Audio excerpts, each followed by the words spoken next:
క్రైస్తలో ఈరోజు దేవుని యొక్క వాగ్దానము యెషయా గ్రంథము 44వ అధ్యాయం 21వ వచనం.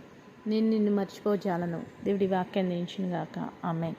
అవునండి, దేవుడు మనతో మాట్లాడుతున్న మాట, నేను నిన్ను మర్చిపోచాలను. మనం కష్టాలలో ఉన్న, నష్టంలో ఉన్న, వ్యాధిలో ఉన్న, బాధలో ఉన్న, ప్రతికూల పరిస్థితుల్లో ఉన్న, నిందలో ఉన్న, శ్రమలో ఉన్న, శోధనలో ఉన్న, బలహీనతలో ఉన్న, ఏ పరిస్థితిలో ఉన్నా, చీకటిలో ఉన్న, వెలుగులో ఉన్న, ఎలాంటి పరిస్థితిలో ఉన్నా కూడా దేవుడు మనల్ని ఏం చేయడంట, మర్చిపోను, నేను మర్చిపోచాలను అని దేవుడు మనతో మాట్లాడుతున్నాడు. చాలాసార్లు మనం అనుకుంటాం కదండి, మన సంతోషంలో మనం దేవుని జ్ఞాపకం చేసుకోలేమేమో, కానీ మన కష్టాలు, మన శ్రమలు వచ్చినప్పుడు దేవుడు కూడా నన్ను మర్చిపోయాడా, నా ప్రార్థన ఆలకించట్లేదా, నాకెందుకు సహాయం రావట్లేదని మనం అనుకుంటాం. దేవుడు చెప్తున్నాడు, నా కుమారుడా, నా కుమార్తె, నీవైనా నన్ను మర్చిపోతావేమో, కానీ నేను మాత్రం నిన్నేం చేయలేను, మర్చిపోజాలను అని చెప్పి దేవుడు ఈరోజు మాట్లాడుతున్నాడు.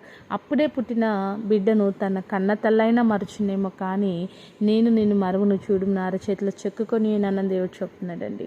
నీ బలహీనతల విషయంలో, నీ శ్రమల విషయంలో, నువ్వు ఏ స్థితిలో ఉన్నా కూడా ఆ స్థితిలో దేవుడు ఎప్పుడు కూడా నిన్ను మర్చిపోలేదు. మనమే అనేక సార్లు ప్రార్థించటం మర్చిపోతాము, వాక్యం ధ్యానించటం మర్చిపోతాము, దేవుని జ్ఞాపకం చేసుకుంటాం మర్చిపోతాము, దేవునికి కృతజ్ఞతాస్తుతులు చెల్లించడం మర్చిపోతాం. కానీ దేవుడు ఎప్పుడు కూడా మనల్ని మర్చిపోలేదని దేవుడు ఈరోజు మనతో మాట్లాడుతున్నాడు.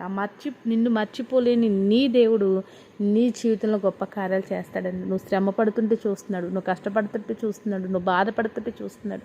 చూస్తూ ఊరుకుంటాడా? ఖచ్చితంగా దేవుడు నీకు సహాయం చేస్తాడు. కాబట్టి నిన్ను మర్చిపోజాలని దేవుడు నీకు ఉన్నాడని గ్రహించి ఆ దేవుని బట్టి ప్రతి పరిస్థితిలో ధైర్యంగా ఉండు. అటు రీతిగా ప్రతి ఒక్కరికి దేవుడు ధైర్యాన్ని అనుగ్రహించునుగాక. ఆమేన్. ప్రార్థన చేసుకుందామండి. సకల ఆశీర్వాదాలకు కారణభూతుడైన మా ప్రియపరులకు తండ్రి, ఈ యొక్క ప్రార్థన నీకున్న ప్రతి బిడ్డను జ్ఞాపకం చేసుకోండి. ప్రతి పరిస్థితిలో నీవు వారిని జ్ఞాపకం చేసుకుంటున్నాం గ్రహించి నిన్ను బట్టి ధైర్యంగా ఉండి ప్రతి శోధన జయించే వారు ఉండటకు సహాయం చేయమని యేసు నామములో ప్రార్థిస్తున్నాం తండ్రి. ఆమేన్.